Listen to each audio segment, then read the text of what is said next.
जय जगन्नाथ स्वागत करुच्ची Odia news gallery channel को आ वेदर फोरकास्ट रो एबेकार लेटेस्ट अपडेट अनुसार बात्या निबार गत किछि समय पूर्व लैंडफॉल करिछि। लैंडफॉल करिबा प्रक्रिया टिके लेट है किंतु वर्तमान तार तांडव अत्यधिक मात्रा रे जारी रही। पवनर बेग 150 किलोमीटर होइथिबा बेले वर्तमान एक्सटर्नाली हेवी रेनफॉल बा अत्यधिक प्रबल मात्रा रे वर्षा मध्य गाजुछि।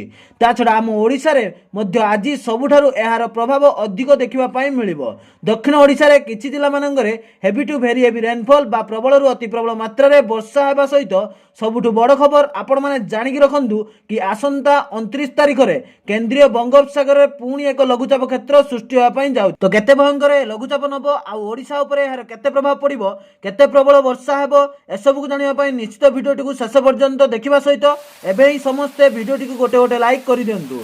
जो भाई मैंने जो सांग मैंने नुआ करी चैनल टी को आसीथिबे चैनल टी को सब्सक्राइब करके पाखरे आसुथिबा घंटा आइकन को मध्य दबाई दियंतु। एइथि पई कि पर्टिकुलारली आपण मानक जिल्ला मानकरे आपण मानक एरिया मानकरे आगो को थिबा वर्षा बन्या बात्यार सबुठारु फास्ट आ लेटेस्ट अपडेट आपण मानक पाखरे पहुंच दिबो।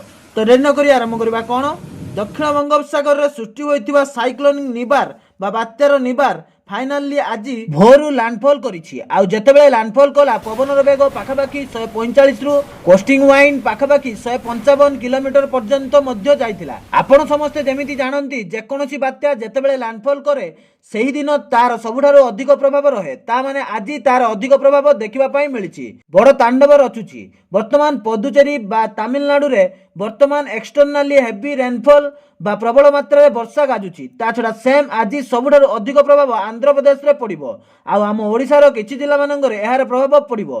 किछि जिल्ला मानंगु येलो वार्निंग जारी करा जायछि जोठी की प्रबल रु अति प्रबल मात्रा रे वर्षा हेबार संभावना अछि। उपकूल रे किछि जिल्ला मानंगरे स्वल्प रु मध्यम धरणर वर्षा हेबार संभावना अछि। आपण माने भी देखिबाकू पाउथिबे किछि जिल्ला मानंगरे पाग आंशिक मेघुआ रहिछि, किछि जिल्ला मानंगरे झिपिझिपि वर्षा रहिछि। किंतु सबुठु अधिक जो जिल्ला मानंगरे वर्षा हेबो से सब जिल्ला गुडी को जानिक रखंतु मालकानगिरी, रायगड़ा, गजपति, गंजाम, कंधमाल, नवरंगपुर एसबु जिल्ला मानंगरे प्रबल रु अति प्रबल मात्रा रे वर्षा हेबार संभावना अछि।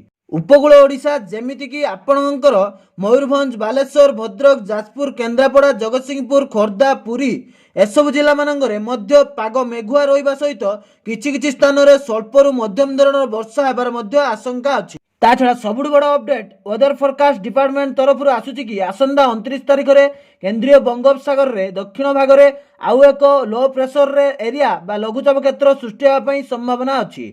आउ जदि लघुचापटी पुणी सृष्टि हुए ता अधिक घनीभूत हबो। एइथि पई कारण ए वर्ष भालिना इयर जहाँ भी किछि सिस्टम क्रिएट हबो सरफेस रे ता अधिक घनीभूत हबाबो अधिक शक्तिशाली हबो।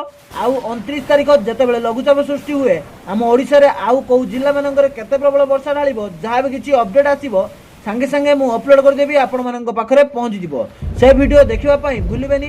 ता छडा जेहेतु धान अमलर समय आपण माने आगो को वर्षा को लक्ष्य करिकि फसल जदि आपण मानकर अमल होई सारिछि ताहले आपण माने एक्स्ट्रा प्रोटेक्शन नै कि सुरक्षित स्थान को नै आसंतु नहले वर्षा पई फसल नष्ट हेबार मध्ये संभावना अछि। जहाँ भी किछि अपडेट आसीबो कौ जिला मानंगरे केते प्रबल वर्षा आगो को हबो सांगे सांगे मु अपलोड कर देबी आपण मानक पाखरे पहुंच जिवो। पई ओडिया न्यूज गैलरी चैनल सहित जड़ित होई रहंतु। आपणक एरिया रे पानी पागर सूचना कोन अछि निहाती गोटे कमेंट रे लिखंतु। पाग मेघुआ अछि कि हल्का झिपिझिपि वर्षा होछि कि शीत अधिक अछि खरा टाण अछि जहाँ भी किछि अछि निहाती गोटे कमेंट रे लिखंतु। जेकोनोसी एरिया मानंगरे एही वीडियोटी को देखुथुबे समस्ते जानि परिबे कि आम ओडिसा रो को जिल्ला मानंगरे को स्थान रे बात्या निबार किछि प्रभाव अछि कि नाही। वीडियोटी भलो लागितले समस्तଙ୍କ पाखକୁ शेयर करबा सहित वीडियोटी को गोटे छोटिया लाइक टे देबा पई भूलिबेनी। शेष जाय वीडियोटी को देखिथिबारु आपण समस्तଙ୍କୁ हृदयରୁ बहुत बहुत धन्यवाद। जय जगन्नाथ, वंदे मातरम।